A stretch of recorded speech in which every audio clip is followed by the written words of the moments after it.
5 حاجات لو عملتهم تقلل احترامك مع الناس وتخلي قيمتك صغيرة قوي بينهم. تعالوا بينا نصلي على النبي عليه الصلاة والسلام قبل ما نقوله. اول حاجة ان انت تتكلم كلام كتير قوي بدون فايدة وكلام تافه وكلام عمال على بطال.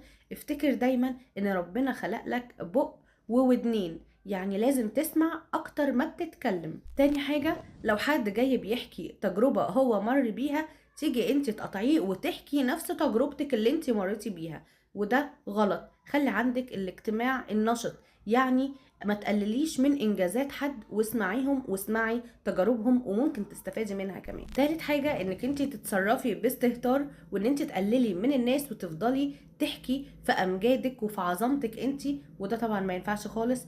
انت لازم تسمعي للناس ولازم ما تقلليش من حد عشان ما حدش يقلل منك، لان ده هيخلي الناس ما تحترمكيش اصلا.